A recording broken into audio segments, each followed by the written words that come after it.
Hello friends, Mousumi's ওয়ার্ল্ডে সকলকে স্বাগত জানাচ্ছি। আজ আমি আপনাদের কাছে চটপটা ধনিয়া চিকেনের একটা সুন্দর রেসিপি নিয়ে এসেছি। বাড়িতে যদি রুটি পরোটা থাকে তাহলে তো একেবারেই জমে যাবে। এটা খেতে ট্যাঙ্গি স্বাদের হয়। বাড়িতে একবার বানালে ছোটরা কেন বড়রাও হাত চেটেপুটে খাবে।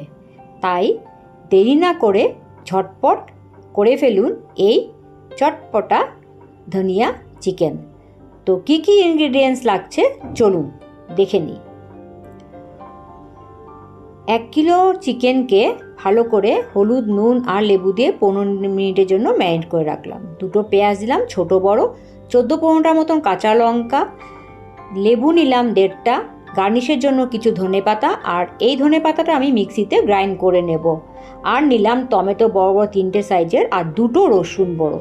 তো প্রথমে রসুন আর লঙ্কাটাকে ভালো করে মিক্সিতে বেটে নিলাম, আর এই ধনেপাতাকে আমি মিক্সিতে গ্রাইন্ড করে একটা ফাইন পেস্ট বানিয়ে নেব। এইবার কড়াইয়ে তেলটা গরম হয়ে গেলে আমি পেঁয়াজটাকে কুচি করে রেখেছিলাম সেটাকে ভেজে নিচ্ছি যতক্ষণ পর্যন্ত না কাঁচা গন্ধটা চলে যায়। আচ্ছা, এখানে কিন্তু আমি রিফাইন্ড অয়েল নিয়েছি, আমি মাস্টার্ড অয়েল নিইনি। এইবার পেঁয়াজটা ঠিকমতো ভাজা হয়ে গেলে আমি চিকেনগুলোকে ভালো করে ভেজে নেব।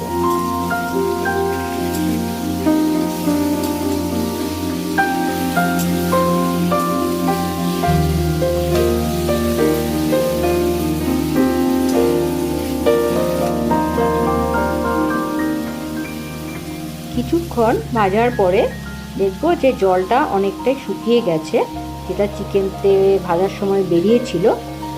এখন আমি এখানে নুন দিয়ে দিলাম 1 টিস্পুন থেকে একটু বেশি, দিয়ে আবার নাড়াচাড়া করব।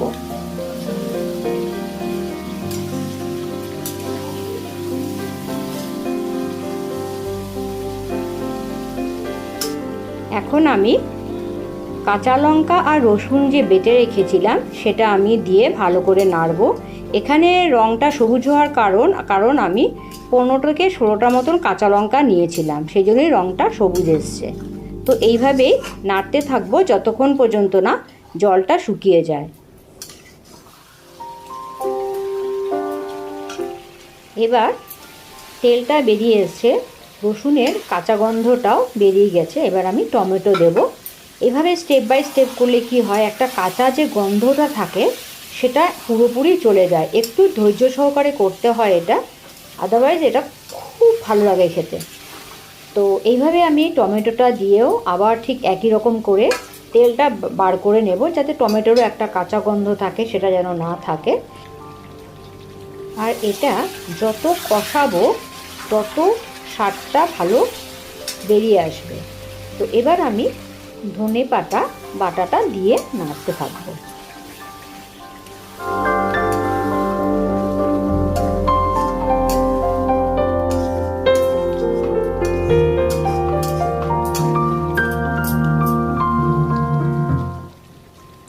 নাড়তে নাড়তে এবার আমি 1/2 টিস্পুনের মতন আরও নুন দিয়ে দিলাম, তার মানে 2 চামচ টোটাল নুন দিলাম। আর 1/2 টিস্পুনের থেকে একটু বেশি চিনি দিলাম, কারণ এখানে আমার একটু ট্যাঙ্গি স্বাদটা আমি এখানে আনবো। এবার আমি ঢাকনা দিয়ে এটাকে কিছুক্ষণ কুক হতে দেব।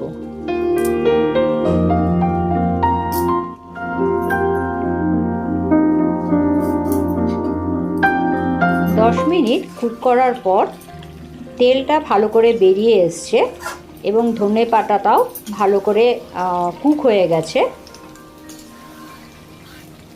এভাবে নাড়তে নাড়তে এবার আমি 450 থেকে 500 মিলিলিটারের মতন হট ওয়াটার ইউজ করছি। তার সাথে আমি ইউজ করব লেমন জুস, যেটা আমি অলরেডি বের করে রেখেছিলাম। তো 3 টিস্পুনের মতন এখানে আমি লেমন জুস দিয়ে এটাকে আমি বয়েল করতে থাকবো।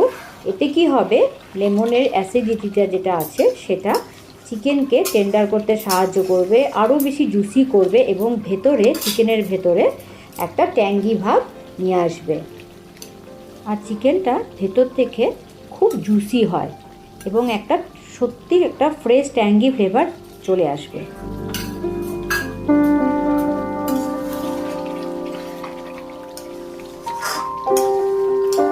তো এবার আমি এটাকে ঢেকে কিছুক্ষণ কুক হতে দেবো, যতক্ষণ পর্যন্ত না চিকেনটা ভালো করে সেদ্ধ হয়ে যায়।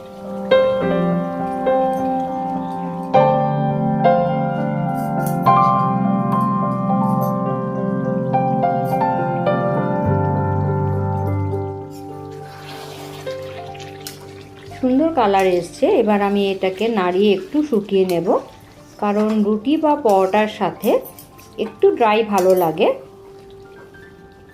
তো চিকেনটা সেদ্ধ হয়ে গেছে।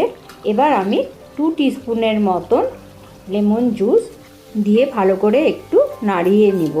আমি একটু শুকনোই রাখছি, আপনারা যে যেরকম গ্রেভি রাখতে চান সেভাবেই আপনারা নামিয়ে নেবেন।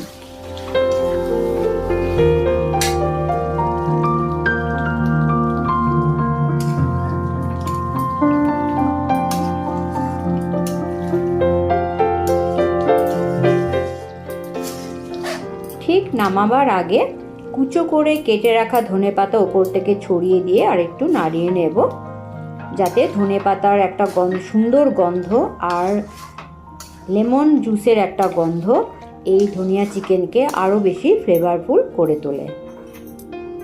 এবার গ্যাসের ফ্লেমটাকে আমি অফ করে ঢাকনা দিয়ে 5 মিনিটের মতন রেস্টে রেখে অন্য একটা পাত্রে আমি ঢেলে নেব। তো এবার নামিয়ে নিচ্ছি। কি সুন্দর গন্ধ বেরোচ্ছিল, সত্যি খেতেও অপূর্ব হয়েছিল। আপনারা এইভাবে তৈরি করে নিন বাড়িতেই ধনিয়া চিকেন। আমাদের বাড়িতে এই ধনিয়া চিকেনের ডিমান্ডটা অনেক বেশি। বাইরে থেকে যখন আমার এখানে ভাগনারা আসে, তাদের আবদার আমার কাছে এই ধনিয়া চিকেন বানিয়ে খাওয়ানোর জন্য। আর তাদের সকলের ডিমান্ডে আমি নিয়ে এলাম আপনাদের কাছে এই ধনিয়া চিকেনের রেসিপিটা। আমার এই ভিডিওটা ভালো লাগলে লাইক, শেয়ার ও সাবস্ক্রাইব করে দেবেন।